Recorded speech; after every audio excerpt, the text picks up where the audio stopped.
నమస్తే, welcome to question are. నేను Shivani. So ఈ రోజు మనం కొన్ని కీ టాపిక్స్ మీద డిస్కస్ చేయబోతున్నాము. సో ఈ డిస్కషన్ కి సంబంధించి మాట్లాడడానికి, అనలైజ్ చేసి చెప్పడానికి మనతో పాటు జాయిన్ అయ్యారు మా కరెస్పాండెంట్ ఏవై స్వామి. సో ఆయనతో కూడా మాట్లాడే ప్రయత్నం అయితే చేద్దాం. సో ఫస్ట్ ఆఫ్ ఆల్ ఆ 3 కీ టాపిక్స్ ఏంటో ఒకసారి నేను బ్రీఫ్ చేస్తాను. సో ఫస్ట్ టాపిక్ వచ్చేసి జీవన్ రెడ్డి రాజీనామా. సో జీవన్ రెడ్డి రాజీనామాకు సంబంధించి మనం ఫస్ట్ టాపిక్ డిస్కస్ చేయబోతున్నాం. అండ్ సెకండ్ టాపిక్ వచ్చేసి ఏప్రిల్ 25న కవిత కొత్త పార్టీ అనౌన్స్ చేయబోతుంది. దానికి సంబంధించి కూడా we gonna discuss about it. And then third topic వచ్చేసి మూసీపై ప్రభుత్వం ముందడుగు వేస్తుంది. అన్స్టాపబుల్ బీటబుల్ గా ముందడుగు వేస్తూ పోతుంది ప్రభుత్వం. సో ఈ 3 టాపిక్స్ కి సంబంధించి మనం డిస్కస్ చేయబోతున్నాం. So let's get in to it. So first topic వచ్చేసి జీవన్ రెడ్డి రాజీనామా. సో మన అందరికీ తెలిసిందే, కొద్ది రోజుల నుంచి ఈ ఎపిసోడ్ అనేది చాలా హాట్ టాపిక్ గా మారింది. జీవన్ రెడ్డి అసంతృప్తిగా ఉన్నట్లుగా అండ్ మరికొన్ని రోజుల్లో రాజీనామా చేస్తున్నట్లుగా, చేయబోతున్నట్లుగా చాలా పుకార్లు విన్నాము. అండ్ ఈ ఎపిసోడ్ కి ఫుల్ స్టాప్ కూడా పడింది, ఎండ్ కార్డ్ కూడా పడింది. ఎటకేలకు జీవన్ రెడ్డి రాజీనామా చేయడం జరిగింది. Now he's officially out of the Congress party అని చెప్పొచ్చు. సో ఈ ఎపిసోడ్ తర్వాత రేజ్ అవుతున్న క్వశ్చన్స్ ఏంటంటే, ఇప్పుడు జీవన్ రెడ్డి రాజీనామా చేయడం వెనకాల మెయిన్ రీజన్స్ ఏంటి? ఆయన అప్పటికీ కొన్ని రీజన్స్ చెప్పడం జరిగింది, బట్ ఇన్ డెప్త్ గా వెళ్తే మెయిన్ రీజన్స్ ఏంటి అనే కోణంలో కూడా ఆలోచిస్తున్నారు. అండ్ సెకండ్ పాయింట్ వచ్చేసి, ఇప్పుడు కాంగ్రెస్ పార్టీ నుంచి రాజీనామా చేస్తే నెక్స్ట్ ఫర్దర్ గా కమింగ్ ఫ్యూచర్ లో ఏ పార్టీలోకి చేరబోతున్నారు అనేది సెకండ్ క్వశ్చన్. థర్డ్, ఒకవేళ చేరితే ఆల్రెడీ కాంగ్రెస్ ప్రభుత్వం మీద అండ్ అలాగే సీఎం రేవంత్ రెడ్డి మీద కూడా జీవన్ రెడ్డి విమర్శలు చేయడం జరిగింది. సో ఇలా ఒక్కొక్కరిని టార్గెట్ చేసుకుంటూ అందరి మీద విమర్శలు చేయడం అనేది ఇంకా ఇది కొనసాగుతుందా లేదా అనేది చూడాలి. సో ఈ ఫ్యూ క్వశ్చన్స్ ఉన్నాయి. దానికంటే ఈ క్వశ్చన్స్ ని డీకోడ్ చేసే ముందు జీవన్ రెడ్డి అసలు ఏం చెప్పారో ఓసారి చూద్దాం. Let's have a byte.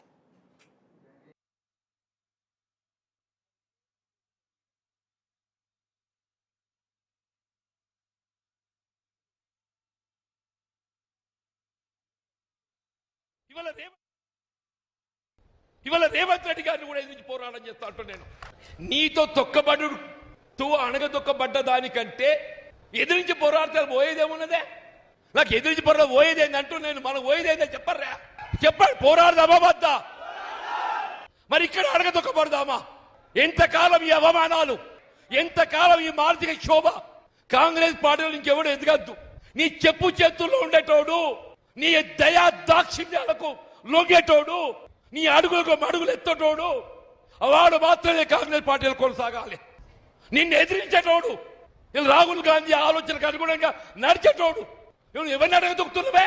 Rahul Gandhi గారి ఆలోచనకు అనుగుణంగా నడిచేటోడిని అడగదొక్కుతున్నావు అంటూ నేను.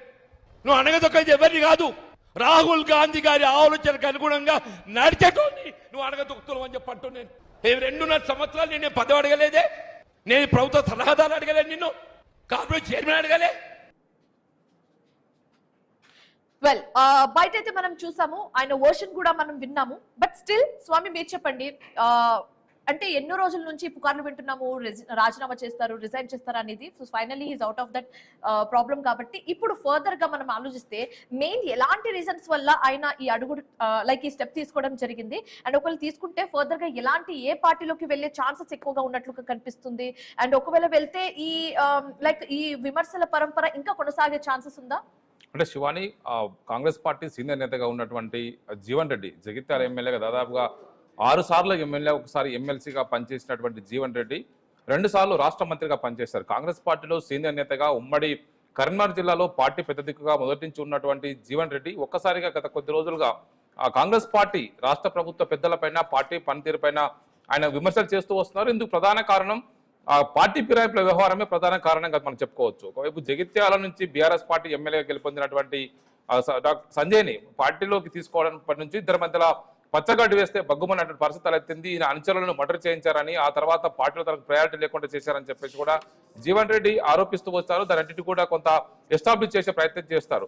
ఈ 10 మంది పార్టీ ఫిరాయించినటువంటి ఎమ్మెల్యేల కాన్స్టిట్యుయెన్సీలో ప్రధానంగా జగిత్యాల నుంచే మొదటి నుంచి కూడా కాంగ్రెస్ పార్టీకి కొంత ఇబ్బందికర పరిస్థితి ఏర్పడ్డది. మొదటి నుంచి కూడా పార్టీలో సీనియర్ నాయకుడిగా ఉన్నటువంటి జీవన్ రెడ్డి ఒక దశలో రేవంత్ రెడ్డి పార్టీ సంబంధించినటువంటి వర్కింగ్ ప్రెసిడెంట్ గా ఉన్నప్పుడు పిసిసి ప్రెసిడెంట్ గా పోటీ పడుతున్న సమయంలో జీవన్ రెడ్డిని పిసిసి ప్రెసిడెంట్ గా మరికొద్ది రోజుల్లో ప్రకటించబోతున్నారని చర్చ అయితే కూడా అప్పుడు కొనసాగింది. అప్పుడు నాగార్జున సాగర్ బై ఎలక్షన్ జరుగుతున్న దరిమిలా ఆ పార్టీ సీనియర్ నాయకులు అక్కడి నుంచి పోటీ చేస్తున్నటువంటి జానారెడ్డి ఒకవైపు కొద్ది రోజులు ఆ పదవిని ఆపండి, ఆ తర్వాత మళ్ళీ పిసిసి ప్రెసిడెంట్ ప్రకటించండి అని చెప్పేసి జానారెడ్డి రిక్వెస్ట్ మేరకు అప్పుడు పిసిసి ప్రెసిడెంట్ గా ప్రకటించబోతున్నారని చెప్పేసి జీవన్ రెడ్డి పేరును దాదాపుగా ఖరారు చేసి ప్రకటించే దశలో ఉన్న సమయంలో ఆ జానారెడ్డి రిక్వెస్ట్ మేరకు పార్టీ అధిష్టానం అప్పుడు ఆపేసింది. ఆ తర్వాత జానారెడ్డిని అస్త్రంగా ప్రయోగించి అప్పుడు ఎప్పుడు పిసిసి వర్కింగ్ ప్రెసిడెంట్ గా ఉన్నటువంటి రేవంత్ రెడ్డి ఆ తర్వాత తాను పిసిసి ప్రెసిడెంట్ గా కావడం జరిగింది. అప్పటి నుంచి వారి మధ్య కొంత గ్యాప్ ఉన్నట్టుగా కూడా మనకు బయటికి బాహటగా కనబడింది. ఆ తర్వాత ఆయన ఎమ్మెల్సీగా పదవి కాలం పూర్తయిన తర్వాత తనకు మళ్ళీ అవకాశం ఇస్తారని చెప్పేసి అంత అనుకున్నారు. ఆ దిశగా అవకాశం రాలేదు. మరోవైపు చాలా మంది ఓడిపోయినటువంటి పార్టీ నేతలకు ఒకవైపు ప్రభుత్వ సలహాదారులుగా అవకాశం ఇవ్వడం, మరోవైపు ఇది ఒకవైపు చాలా మంది తన సీనియర్ ఉన్నప్పుడు గుర్తించలేకపోవడం, పోచారం శ్రీనివాస్ రెడ్డి వంటి వారిని పార్టీలోకి తీసుకుని ఆయనకు ప్రభుత్వ సలహాదారు పదవి ఇవ్వడం, తన నియోజకవర్గంలో తన వర్గాన్ని కాకుండా పార్టీ నుంచి ఫిరాయించినటువంటి బీఆర్ఎస్ నుంచి వచ్చినటువంటి సంజయ్ వర్గానికి పార్టీ పెద్దపీట వేయడమే దీనికి కొంత కారణంగా చెప్పుకోవచ్చు. అప్పటి నుంచి ఆయన బాహటంగానే పార్టీ పైన విమర్శలు చేస్తున్నారు, పార్టీ వైఖరి పైన విమర్శలు చేస్తున్నారు. చాలా మంది కూడా మొదటి నుంచి కూడా పార్టీలో ఉంటారా ఇమ్మలేకపోతున్నారు, ఉంటే ఎవరికి ఒకరు ప్రాధాన్యత ఇవ్వండి అని చెప్పేసి చూసాం. రీసెంట్ గా జరిగినటువంటి మున్సిపల్ ఎలక్షన్స్ లో కూడా ఇరు వర్గాలకు టికెట్లు ఇచ్చినప్పటికీ కూడా జీవన్ రెడ్డి తన వర్గానికి బీఫామ్లు ఎక్కువ మంది ఇవ్వలేకపోయారని చెప్పేసి కూడా ఆయన ఏకంగా జనంలోకి వెళ్ళి వాపోయిన పరిస్థితి ఏర్పడ్డది. అలాంటి పరిస్థితులు రీసెంట్ గా ఆయన దగ్గరికి పిసిసి ప్రెసిడెంట్ మహేష్ కుమార్ గౌడ్ వెళ్లారు. ఒకవైపు ఇటు చాలా మంది మంత్రులు శ్రీధర్ బాబు, అడ్లూరు లక్ష్మణ్ అందరూ వెళ్లి ఆయనను బతిలాడి పార్టీ నుంచి వెళ్ళొద్దని చెప్పే ప్రయత్నం చేసినప్పుడు కూడా ఆయన వినిపించుకోలేదు. చివరికి అందరూ అనుకున్నట్టుగానే ఆయన ఒక బహిరంగ సభ చేసి చాలా మంది పార్టీ నాయకులు కార్యకర్తలను మొదటి తన వెంట నడిచినటువంటి నాయకత్వాన్ని వెంబడి పెట్టుకొని వెళ్ళి ఒక సభ ద్వారా రాజీనామా చేస్తున్నట్టు ప్రకటించి ఇటు ఆ పార్టీకి సంబంధించిన నాయకత్వం పైన సీఎం రేవంత్ రెడ్డి పైన ఇది కాంగ్రెస్ కాదు, ఇది సైకిల్ కాంగ్రెస్, టీడీపీ నుంచి వచ్చినటువంటి వ్యక్తులతో పూర్తిగా నిండిపోయి ఉంది, ఒరిజినల్ కాంగ్రెస్ నేతలకు ఇలా ఇమ్మలేకపోతున్నారని చెప్పేసి ఆరోపణలు చేసి అనే రాజీనామా చేశారు. ఫర్దర్ గా తాను ఏ పార్టీలోకి వెళ్ళేది పార్టీ జనంలోకి వెళ్లి ప్రజల అభిప్రాయాలు తీసుకున్న తర్వాతనే ప్రకటిస్తానని చెప్పేసి ఆయన స్పష్టం చేశారు. Shivani right, okay. నా మూవింగ్ ఆన్ సెకండ్ టాపిక్ వచ్చేసి ఏప్రిల్ 25న కవిత ఒక కొత్త పార్టీని ఆవిష్కరించబోతున్నారు. ఒక కొత్త పార్టీకి సంబంధించి ఒక కీలక ప్రకటన కూడా చేయబోతున్నారు. సో మనకి తెలిసిందే 20 సంవత్సరాల నుంచి బీఆర్ఎస్ పార్టీలో ఆవిడ ఎంత కష్టపడ్డారో మనం చూసాం కూడా. సో కానీ సమ్ వాట్ ఎవర్ రీజన్స్ వల్ల she had to exit it. ఇప్పుడు బీఆర్ఎస్ పార్టీ నుంచి ఆవిడ బయటకు రావడం జరిగింది, రాజీనామా చేశారు. అయితే ఈ అన్ని రోజుల్లో ఒక ఊహాగానాలు అయితే ఒక రూమర్స్ అయితే స్ప్రెడ్ అయితే దట్ కవిత ఒక కొత్త పార్టీని ఏర్పాటు చేయబోతుంది. దానికి సంబంధించి ఆవిడ ఎన్ కార్డ్ కూడా పెట్టేశారు. ఎస్, నేను ఒక కొత్త పార్టీని అనౌన్స్ చేయబోతున్నాను, అది ఏప్రిల్ 25th కి నేను అనౌన్స్ చేస్తాను, ఆ రోజు మంచి రోజు కాబట్టి నేను ఆ రోజు అనౌన్స్ చేస్తానని దీనికి సంబంధించి ఆవిడ ఆల్రెడీ ఒక ప్రకటన విడుదల చేశారు. అండ్ ఆ రోజు ఒక భారీ బహిరంగ సభ కూడా ఏర్పాటు చేస్తారని కూడా చెప్పడం జరిగింది. సో ఓకే, సో దీనికి సంబంధించి ఇప్పుడు రేస్ అవుతున్న క్వశ్చన్స్ ఏంటంటే, ఒకవేళ కవిత కొత్త పార్టీ పెడితే ఎవరికి వ్యతిరేకంగా పోటీ పడతారు, అండ్ ఏ నియోజకవర్గం నుంచి ఆవిడ పోటీలో నిలబడతారు, అండ్ కాంగ్రెస్ ని టార్గెట్ గా చేసుకుంటారా, లేకపోతే బీఆర్ఎస్ ని టార్గెట్ చేసుకుంటారా, లేదా సెంట్రల్ లో ఉన్న బీజేపీని టార్గెట్ గా చేసుకుని ఆవిడ ముందుకెళ్తారా అనేది మన దగ్గర ఉన్న కీ క్వశ్చన్స్ అన్నమాట. సో ఓవర్ టు యూ స్వామి. అంటే ప్రధానంగా కాంగ్రెస్ పార్టీ నుంచి ఒకవైపు ఇలాంటి జరుగుతున్న పరిణామాల్లో కాంగ్రెస్ పార్టీ రాష్ట్రానికి అధికారంలో వచ్చిన తర్వాత అనేక పరిణామాలు చకచకా మారిపోతూ ఉన్నాయి. ఒకవైపు బీఆర్ఎస్ పార్టీ అంతర్గతంగా కవిత ఒకవైపు సిబిఐ కేసు, ఈడీ కేసుల్లో తీహార్ జైలుకి వచ్చిన తర్వాత తాను జనంలోకి వెళ్ళి బాహాటంగా పార్టీ కోసం తన జరిగిన అన్యాయం పైన ప్రశ్నించాలని చెప్పేసి ఆమె ప్రయత్నం చేశారు. పార్టీలో తనకు పగ్గాలు వేశారని చెప్పేసి ఆమె ఒకవైపు బాధపడుతూ పార్టీకి సంబంధించిన వ్యవహార శైలిపైన ఆమె మాట్లాడుతూ వచ్చారు. అయితే అంతకు ముందు ఆమె కేసీఆర్ కు రాసినటువంటి లేఖల పరంపర అనేది కూడా కొంత బయటికి వచ్చింది. ఈ లేఖల్లో పార్టీ నాయకత్వం పైన ఆమె ఆరోపణలు చేయడం జరిగింది. అంతకుముందు జరిగినటువంటి పరిణామాలను ఒకటొకటి తన తండ్రితోని పంచుకున్నటువంటి లేఖల విషయం బయటికి ఎవరు లీక్ చేశారు, పార్టీలో లీక్ వీరులు ఉన్నారని చెప్పేసి ఆమె చేసినటువంటి కామెంట్స్ తోని మొదలైనటువంటి ఈ వ్యవహారం అంతా కూడా రోజు రోజుకు ఎరప్ట్ అయ్యి ఆ తర్వాత ఆమె పార్టీ నుంచి సస్పెండ్ చేసే పరిస్థితి వరకు వెళ్ళింది. ఆ తర్వాత పార్టీని సస్పెండ్ అయిన తర్వాత ఆమె ఏం చేస్తారని చెప్పేసి అంతా భావిస్తూ వస్తున్నారు. మొదటి నుంచి తెలంగాణ ఉద్యమం నుంచి కూడా తెలంగాణ జాగృతి సంస్థను పెట్టి తెలంగాణ కళలు ఒకవైపు కళకు సంబంధించినటువంటి సంస్కృతి సంబంధించిన విషయంలో మొదటి నుంచి కూడా ఆమె పనిచేశారు. బతుకమ్మ లాంటి తెలంగాణ పండుగల్ని అంతర్జాతీయ స్థాయికి కీర్తి తీసుకురావడంలో ఆమె కృషి చేశారు.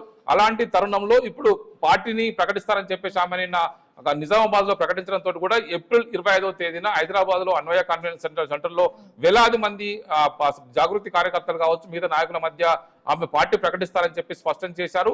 ఈ పార్టీ పార్టీ ప్రకటించడం సందర్భంగా అంటే ప్రకటించబోయే సంబంధించి దానికి ఒక అనౌన్స్మెంట్ చేయడం జరిగింది. సో ఆ అనౌన్స్మెంట్ ఏం చెప్పారో ఒకసారి చూద్దాం, బయట చూద్దాం. ఏప్రిల్ 25వ తారీఖు నాడు ఉదయం 10 గంటలకు ముహూర్తం ఉన్నది. కాకపోతే పొద్దున్నే 10కే ఉంది ముహూర్తం కాబట్టి మా కార్యకర్తలతో చేసుకుంటా ఉన్నాం. మేడ్చల్లో మునీరాబాద్ అనేటటువంటి ఒక ఊర్లో, మేడ్చల్లో మునీరాబాద్ అనేటటువంటి ఒక ప్లేస్లో ORR దగ్గర ఉంటుంది. చాలా పెద్ద ఫంక్షన్ హాల్ దొరికింది, 20 ఎకరాలు ఉన్నట్టుంది. మా కార్యకర్తల కాడికే ఒక 30-35 వేల మంది పడతారు. మిగతా జనరల్గా పబ్లిక్ మీటింగ్ మళ్ళీ పెట్టుకుంటాం పొద్దున 10కి కాబట్టి మా జాగృతి వాళ్ళు సిస్టమేటిక్ కార్యకర్తలు, ప్రతి గ్రామంలో ఉన్నటువంటి జాగృతి కార్యకర్తలు, ఉద్యమకారులు, ప్రజాస్వామ్యవాదులు, ఈ రాష్ట్రంలో రాజకీయాల్లో మార్పు రావాలనుకునే వాళ్ళందరినీ కూడా మనస్ఫూర్తిగా ఆహ్వానిస్తూ ఉన్నాం. ఏప్రిల్ 25వ తారీఖు, వచ్చే నెల ఏప్రిల్ 25వ తారీఖు నాడు మార్నింగ్ 10 o'clockకి మేము జెండా ఆవిష్కరణ చేసి మా పార్టీ పేరు చెప్తాము. మంచి ముహూర్తం ఉంది, మీ అందరికీ తెలుసు నేను ముహూర్తాలని బలంగా నమ్ముతా. మరి కాలానుగుణంగా పనులు చేస్తే ప్రజలకు కలిసి వస్తుందని నేను బలంగా నమ్ముతున్నా. కాబట్టి అద్వయ కన్వెన్షన్ మునీరాబాద్ మార్నింగ్ 8 కల్లా మన కార్యకర్తలందరూ చేరుకోవాలి. వెల్ బయట అయితే చూసాం స్వామి. So 25th April morning sharp 10 కని క్లియర్ గా స్ట్రెస్ చేసి చెప్పడం జరిగింది. సో ఒకవేళ పార్టీ పెడితే ఎవరిని కాంటాక్ట్ చేసే ఛాన్సెస్ ఉంది అండ్ ఏ పార్టీ ఓట్లు చీలే అవకాశాలు ఎక్కువగా ఉంటాయి? అంటే శివాని తెలంగాణలో ఇప్పుడున్న పరిస్థితుల్లో తనకు పొలిటికల్ స్కోప్ ఉందని చెప్పేసి కవిత భావిస్తున్నారు. తెలంగాణలో ఇప్పటికే Congress party, BRS party, Bharatiya Janata party, ఇటు ఎంఐఎం పార్టీ, తెలంగాణలో ఇటు వామపక్షాలు అన్ని కూడా ఎవరి పని వాళ్ళు చేసుకుపోతున్నప్పటికీ కూడా తనకు కూడా కొంత పొలిటికల్ స్కోప్ ఉంటుందని చెప్పేసి కవిత భావిస్తున్నారు. తెలంగాణ జాగృతి సంస్థనే ఆమె ఇప్పుడు తెలంగాణ ప్రజా జాగృతి పార్టీతోటి ఆమె ప్రకటించబోతున్నట్టుగా కూడా కొంత ఆమె వర్గాల్లో చర్చ అయితే కొనసాగుతుంది. అందుకోసం ఢిల్లీ స్థాయిలో ఆమె పార్టీ రిజిస్ట్రేషన్ కార్యక్రమాన్ని కూడా పూర్తి చేయబోతున్నట్టుగా తెలుస్తుంది. ఏప్రిల్ 25వ తేదీ ఉదయం 10 గంటలకు అన్వయ కన్వెన్షన్ సెంటర్ లో ఆమె ఉదయం 10 గంటలకు ఒకవైపు ముహూర్తాలను బలంగా విశ్వసించేటువంటి కేసీఆర్ కుటుంబం అందరూ కూడా విశ్వసిస్తూ ఉంటారు. ఇప్పుడు కవిత కూడా అలాంటి ముహూర్తాన్ని నేను విశ్వసిస్తానని చెప్పి చెప్తూనే నిన్న నిజామాబాద్ లో కిలావరంగంలో రామాలయంలో జరిగినటువంటి సీతారామ కళ్యాణ ఉత్సవాల్లో పాల్గొన్న తర్వాత ఆమె ఈ మీడియా సమావేశంలో ఈ పూర్తి ప్రకటన చేయడం జరిగింది. వేలాది మంది పార్టీ కార్యకర్తల నడుమ తాను పార్టీ ప్రకటన చేయబోతున్నట్టుగా కూడా ఆమె స్పష్టం చేశారు. తాను ఒకవైపు గల్లీలో లాబింగ్ చేయగలను, ఢిల్లీలో లాబింగ్ చేయగలను, తన పార్టీలోకి ఎలాంటి వారైనా రావచ్చు, తనకు పార్టీ భావస్వారూపమైన వ్యక్తులంతా రావచ్చు. తెలంగాణలో ఇప్పటి వరకు కూడా పురుషాధిక్యంగా ఉన్నటువంటి పార్టీలు నడుస్తున్నాయి. ఒక మహిళగా తాను ఇక్కడ ఉన్నటువంటి అన్ని రకాల ఇష్యూస్ ని అడ్రస్ చేస్తాను. తెలంగాణ సాధించిన తర్వాత పూర్తి స్థాయి అన్ని ఫలితాలు అందరికీ అందలేకపోయాయి. తాను ఇక గాంధీని నమ్మినటువంటి సర్వోదయ మూమెంట్ సంబంధించినటువంటి అంశాన్ని ప్రధానంగా తెరపై తీసుకొస్తుంది. చివరి వ్యక్తి వరకు కూడా ప్రభుత్వ ఫలాలు అందినప్పుడే ఆ వ్యవస్థ ఆ ప్రభుత్వం చేసినటువంటి కార్యక్రమాలకు విజయవంతం చేసినట్టు అవుతుంది. అలాంటి పరిస్థితుల్లో ఇప్పుడు సర్వోదయ తెలంగాణ మనకు కావాలని చెప్పేసి కవిత మాట్లాడుతుంది. సర్వోదయ తెలంగాణ అనేది కూడా ఆమె ప్రధానంగా ఎజెండాగా ఎత్తుకొని ఇప్పుడు వివిధ వర్గాలను ఎస్సీ, ఎస్టీ, బీసీ, మైనార్టీలను ఒకవైపు మహిళలకు ప్రధాన భూమికగా పార్టీలో కల్పిస్తానని చెప్తూ ఆమె ఈ పార్టీ ప్రకటన చేయబోతున్నట్టుగా తెలుస్తుంది. పార్టీ ఎజెండాను అదే రోజు ఖరారు చేస్తాను. పార్టీ ప్రకటన దాదాపుగా తెలంగాణ ప్రజా జాగృతి పార్టీగా ఇప్పటికే అందరు చర్చించుకుంటూ ఉన్నారు. ఇలాంటి సందర్భంలో ఆమె ఇప్పుడున్న పరిస్థితుల్లో కాంగ్రెస్ ని, ఇటు బీఆర్ఎస్ ని, బీజేపీని ఏ మేరకు ఆమె వైపు డామినేట్ చేయగలుగుతారు? ఇప్పుడున్న పరిస్థితుల్లో ఆమె వైపు పార్టీ క్యాడర్ ఎంతవరకు మొగ్గు చూపుతారు? ఆమె ఎజెండా ఎలా ఉంటుంది? ఇప్పుడున్న పార్టీలకు ప్రత్యామ్నాయంగా ఆమె బలమైనటువంటి ఎజెండాను తీసుకొచ్చి జనంలోకి వెళ్తేనే ఆమె కొంత ఆకట్టుకోగలుగుతుందనే ఒక చర్చ అయితే తెలంగాణ సమాజంలో కొనసాగుతుంది. Shivani true. Okay, so moving on, the final topic వచ్చేసి మూసి గురించి. సో ఇప్పుడున్న సిచ్యువేషన్ లో తెలంగాణ రాజకీయం అంతా కూడా మూసి సుందరీకరణ చుట్టే తిరుగుతుంది. అది ప్రత్యేకంగా మనం మాట్లాడాల్సిన అవసరం లేదు, but still we need to focus on it. So ఈ మూసి సుందరీకరణకు సంబంధించి ప్రభుత్వంపై ఎన్ని బురదలు జల్లినా, ఎన్ని విమర్శలు వచ్చినా ప్రభుత్వం మాత్రం ముందడుగు వేసి ముందుకు వెళ్తుంది తప్పితే వెనకడుగు వేయడం అయితే మనం చూసే సందర్భాలు అయితే లేదు. బట్ స్టిల్ ఎన్ని విమర్శలు వచ్చినా ప్రభుత్వం అయితే ముందుకు వెళ్తుంది. అయితే దీనికి సంబంధించి ప్రభుత్వం ఒక ఆదేశం జారీ చేసింది. అదేంటంటే మూసికి ఇరువైపులు ఉన్న ఇళ్లను, బిల్డింగ్స్ ని కూల్చివేసేస్తామని వాళ్ళు ఒక సజెషన్ చెప్పడం, వాళ్ళు ఒక ఇన్ఫర్మేషన్ పాస్ చేయడం జరిగింది. సో దీనికి సంబంధించి అటు బీజేపీ కానివచ్చు లేక అటు బీఆర్ఎస్ కానివచ్చు, ఈ 2 పార్టీస్ కూడా వ్యతిరేకిస్తున్నాయి. మీ లైక్ ఏం చెప్తున్నారంటే మూసి సుందరీకరణ చేయాలంటే ఇరువైపులు ఉన్న ఇళ్లను కూల్చడం అనేది ఇది కరెక్ట్ కాదు, ఒక ఆల్టర్నేట్ వే తీసుకోండి, మా దగ్గర ఒక ఆల్టర్నేట్ వే ఉందని ఇటు ప్రతిపక్ష పార్టీలన్నీ చెప్తుంటే కూడా ప్రభుత్వం వినే స్థితిలో లేదన్నట్టుగా తెలుస్తుంది. సో దీనికి సంబంధించి సీఎం రేవంత్ రెడ్డి కూడా ప్రతిపక్షాన్ని ఉద్దేశించి కొన్ని ఫ్యూ కామెంట్స్ చేయడం జరిగింది. నా ఇప్పుడు ఆ కామెంట్స్ అనేది కూడా చాలా హాట్ టాపిక్ గా మారింది. సీఎం రేవంత్ రెడ్డి ప్రతిపక్షాల పార్టీకి సంబంధించి ఉద్దేశించి ఏ కామెంట్స్ చేశారో ఇప్పుడు మనం చూద్దాం. ఒక అక్క ఈ ప్రాంతం నుంచి 45 సంవత్సరాల కుటుంబం 100% రాజకీయ ప్రయోజనం పొందిండ్రు, అన్ని పదవులు అనుభవించారు. ఈ ప్రజలు ఇవ్వందే లేదా అక్కకు. ఇవాళ అక్క కొడుకు నేషనల్ గ్రీన్ ట్రిబ్యునల్లో ఈ పనిని ఆపమని కేసు వేసిండు. ఆ అక్క మనసు ఎట్లొప్పుకున్నదో వాళ్ళ కొడుకును ఇట్లాంటి తప్పుడు కేసులను నేషనల్ గ్రీన్ ట్రిబ్యునల్లో వేయించడానికని నేను అడుగుతున్నా. ఆ అక్కకి ప్రాంత ప్రజలు ఓట్లు వేయలేదా? వాళ్ళ కుటుంబాన్ని ఆశీర్వదించలేదా? ఈ రోజు ఈ రాష్ట్రంలో ఈ దేశంలో ఆ అక్కకు గుర్తింపు వచ్చింది, ఆ కుటుంబానికి గుర్తింపు వచ్చింది. ఇవాళ ప్రజాప్రతినిధులుగా మంత్రులుగా పదవులు అనుభవించిండ్రంటే ఈ ప్రాంత ప్రజల ఆశీర్వాదం లేదా? ఈ ప్రాంత ప్రజల ఆకాంక్షలకు వ్యతిరేకంగా ఈ ప్రాంత అభివృద్ధిని అడ్డుకోవడానికి నీ కన్న కొడుకే ఎన్జిటిలో కేసు వేస్తుంటే ప్రజాప్రతినిధిగా మీరు కొనసాగడానికి అర్హత ఉందా అని చెప్పి నేను ఆ అక్కని సందర్భంగా అడగదలుచుకున్నా. అందుకే ఈ వేదిక మీద నుంచి అక్కగారికి సవినయంగా విజ్ఞప్తి చేస్తున్నా. ఈ ప్రాజెక్టును అడ్డుకోవడానికి నీ పుత్రరత్నం వేసిన ఎన్జిటి కేసును తక్షణమే ఉపసంహరించుకోండి, లేకపోతే ఈ ప్రాంత ప్రజలు మీ కుటుంబాన్ని సామాజిక బహిష్కరణ చేసే పరిస్థితి వస్తుంది. వెల్, మనం ఆడియో అయితే విన్నాము. సో స్వామి ఇప్పుడు చెప్పండి, ఈ మూసి సుందరకరణకి సంబంధించి ఇరువైపులు ఉన్న బిల్డింగ్స్ ని కూల్చడం అనేది కరెక్ట్ కాదని అటు బీజేపీతో పాటు బీఆర్ఎస్ చెప్తున్నప్పటికీ కాంగ్రెస్ వినిపించుకోవట్లేదు. సో కాంగ్రెస్ ఎలాంటి స్ట్రాటజీతో ముందుకెళ్తుంది? ఈ మొత్తం మూసి సుందరీకరణకు సంబంధించి ఇష్యూకి సంబంధించి లైక్ ఫుల్ స్టాప్ పడే అవకాశాలు ఎప్పుడు కనిపిస్తుంది మనకి? అంటే శివాని, రాష్ట్ర ప్రభుత్వం ఇప్పుడు ప్రతిష్టాత్మకంగా తీసుకొచ్చినటువంటి మూసి సుందరీకరణ సంబంధించిన ఇష్యూ ఏందో మూసి రిజర్వేషన్ ప్రాజెక్టు పేరుతోటి ఇప్పుడు దీన్ని ముందుకు తీసుకొస్తుంది. ఇప్పటికే ప్రాజెక్టు సంబంధించి 5 ఫేజుల్లో దీన్ని కంప్లీట్ చేయాలని చెప్పి భావిస్తున్నారు. గండిపేట నుంచి ఒకవైపు ఇటు నాగోలు వరకు దాదాపుగా దీనికి సంబంధించినటువంటి బాచారం వరకు ఉన్నటువంటి ప్రాంతాన్ని ఏదైతే గౌరెల్లి వరకు, గండిపేట టు గౌరెల్లి అని చెప్పేసి ప్రభుత్వం ఈ దాదాపు 55 కిలోమీటర్ల స్ట్రెచ్ లో ఈ పూర్తి నదిని ఇప్పటికే మురికి కూపంగా మారినటువంటి మూసి నదిని సుందరీకరిస్తాము, మూసిలోకి గోదావరి నదులు వాటర్ తీసుకొచ్చి దీన్ని ఒక సజీవ నదిగా నిలబెడతామని చెప్పేసి చూపుతామని చెప్పేసి ప్రభుత్వం భావిస్తుంది. దీన్ని ప్రపంచవ్యాప్తంగా అనేక నదుల ఉదాహరణ తీసుకొచ్చి చూపుతూ ఉన్నారు. ప్రధానంగా ఇండియాలో అయితే ఇటు సబర్మతి రివర్ ఫ్రంట్ డెవలప్మెంట్ ఏ విధంగా అయితే మోడీ గత ప్రభుత్వంలో తాను గుజరాత్ ముఖ్యమంత్రిగా ఉన్నప్పుడు ఏ విధంగా చేసి చూపించారో అదే మోడల్ని ఇప్పుడు కాంగ్రెస్ పార్టీ చెప్తూ వస్తుంది. ఇలా చేయించకపోతే రానున్న రోజుల్లో హైదరాబాద్ నగరం పరిస్థితి దుర్భరంగా మారుతుంది. ఇప్పటికే నగరం సంబంధించినటువంటి ఆ మూసి అంతా పూర్తిగా కూరుకుపోయి ఆక్రమణలకు గురవుతుంది. ఇలాంటి పరిస్థితుల్లో మూసిని రిజర్వేట్ చేసి తీరుతామని చెప్పేసి ముఖ్యమంత్రి రేవంత్ రెడ్డి స్వయంగా ప్రకటించారు. ఇప్పుడున్న పరిస్థితుల్లో మొదటి దశలో 21 కిలోమీటర్ల స్ట్రెచ్ ని ఏదైతే గండిపేట నుంచి ఇటు టిప్పు ఖాన్ బ్రిడ్జ్ వరకు ఏదైతే లంగర్ హౌస్ బాపు ఘాట్ వరకు ఉన్నటువంటి ప్రాంతాన్ని అంతా కూడా మేము సుందరీకరిస్తాము. ఈసీ మూసి నదుల సంగమ స్థానంలో ఒక 150 అడుగులు ఎత్తైనటువంటి ఒక గాంధీ విగ్రహాన్ని, గాంధీ సరోవర్ ప్రాజెక్ట్ ని కంప్లీట్ చేసి ఒక దేశానికి రోల్ మోడల్ గా తీసుకొస్తామని చెప్పేసి ప్రభుత్వం భావిస్తుంది. కానీ ప్రభుత్వం చెప్తున్నటువంటి విషయం పట్ల ఇటు ప్రతిపక్ష బీఆర్ఎస్ బీజేపీ ప్రభుత్వ వ్యవహార శైలి పట్ల, ప్రభుత్వం చేస్తున్న తీరు పట్ల ఆందోళన వ్యక్తం చేస్తున్నాయి. మూసీకి 2 వైపులా ఒక బఫర్ జోన్ ని 50 మీటర్ల తోటి 100 మీటర్ల బఫర్ జోన్ తీసుకొస్తారు. ఈ బఫర్ జోన్ వల్ల 10,000 ఆస్తులు కోల్పోయే పరిస్థితి ఏర్పడుతుంది. లక్షల మంది నిరాశ్రయులవుతారు. ఇప్పుడు ఆస్తులు కూలగొట్టకుండా, ఆస్తుల్ని ధ్వంసం చేయకుండా నదిని మరింత డీపన్ చేసి 2 వైపులా గతంలో నిజాం నవాబ్స్ కాలంలో ఒకవైపు భారతరత్న ఉన్నటువంటి మోక్షగుండం విశ్వేశ్వరయ్య ఏ విధంగా అయితే 2 వైపులా బండ్ కట్టి దీన్ని సుందరీకరణ చేశారో అదే విధంగా ఇప్పుడు చేయాలని చెప్పేసి బీఆర్ఎస్ పార్టీ భావిస్తుంది. రీసెంట్ గానే ఒకవైపు రాష్ట్ర ప్రభుత్వం హోటల్ తాజ్ కృష్ణాలో మూసీ సుందరీకరణ ప్రాజెక్టు ఏ విధంగా ఉంటుందని చెప్పేసి ఒక పవర్ ప్లాంట్ ప్రెజెంటేషన్ ని ప్రభుత్వం ద్వారా ఇవ్వడం జరిగింది. ఈ కార్యక్రమం తర్వాత ప్రభుత్వం ఇలాంటి ఆచరణతో ముందుకు పోతుంది అనేది కూడా అందరూ భావిస్తున్న తరంలో ఈ రోజు ముఖ్యమంత్రి ఒక టెంపుల్ సంబంధించిన శంకుస్థాపన కార్యక్రమానికి వెళ్ళిన సందర్భంగా ఈ రోజు కూడా మూసీ సుందరీకరణ అంశం ఆగేది కాదు. ఎవరు ఎన్ని రకాల అడ్డంకులు పడ్డప్పటికీ కూడా ఖచ్చితంగా ఈ ప్రాజెక్టును చేసి తీరుతామనేది కూడా ఇటు ప్రభుత్వం చెప్తున్నట్టు విషయం.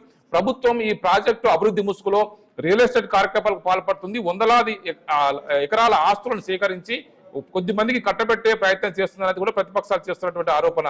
కానీ ప్రభుత్వం ఖచ్చితంగా ఇప్పుడున్న పరిస్థితుల్లో నదిని కనుక రక్షించుకోలేకపోతే భవిష్యత్ తరాలు మనల్ని క్షమించవు. ఖచ్చితంగా ఇలాంటి పరిస్థితుల్లో దీన్ని చేసి తీరుతామని చెప్పేసి ప్రభుత్వం ఇప్పటి ఖచ్చితంగా చేసి తీరుతామని గట్టి పట్టుదలతో ఉంది. ముఖ్యమంత్రి ఖచ్చితంగా ఈ ప్రాజెక్టు పట్ల ప్రత్యేక శ్రద్ధ చూపించి దీన్ని 5 ఫేజులలో, మొదటి ఫేజు, ఆ తర్వాత వరుసగా వివిధ ఫేజుల్లో గండిపేట టు గౌరెల్లి వరకు ఒకవైపు దీని మీద అనేక రకాల ఒక ప్రాజెక్టులు వస్తాయి, ఎలివేటెడ్ కారిడార్లు వస్తాయి, దీని మీద మెట్రో లాంటి ప్రాజెక్టులు తీసుకొస్తాము. 2 వైపుల నగరానికి ఇటు గౌరెల్లి నుంచి గండిపేట ఈస్ట్ వెస్ట్ ఒక ఈ ఔటర్ రింగ్ రోడ్ సంబంధించి 2 వైపుల కనెక్టివిటీ పెంచుతామని చెప్పేసి ప్రభుత్వం చెప్తుంది. ఈ ప్రాజెక్టు కంప్లీట్ అయితే హైదరాబాద్ నగరం రూపురేఖలు మారిపోతాయి, మరింత అభివృద్ధికి మరింత సంబంధించి ఉత్తమిస్తుందని చెప్పేసి కూడా ప్రభుత్వం భావించి ఈ మొదటి దశలో ఒక 6-7 కోట్ల రూపాయలు ఖర్చు పెట్టి ఏషియా డెవలప్మెంట్ బ్యాంకు ద్వారా నిధులు సమకూర్చుకొని మేము దీన్ని కంప్లీట్ చేస్తామన్న ఒక దృఢ సంకల్పంతో ప్రభుత్వం ఉంది. కానీ ప్రభుత్వం అభివృద్ధి చేస్తున్న విషయాన్ని మేము వ్యతిరేకించట్లేదు, కానీ ఈ ఆస్తులను ధ్వంసం చేసి ప్రాజెక్టు నిర్మించడం సరికాదని చెప్పేసి కూడా ప్రతిపక్షాలు ఆరోపిస్తున్నాయి. Shivani, okay, well,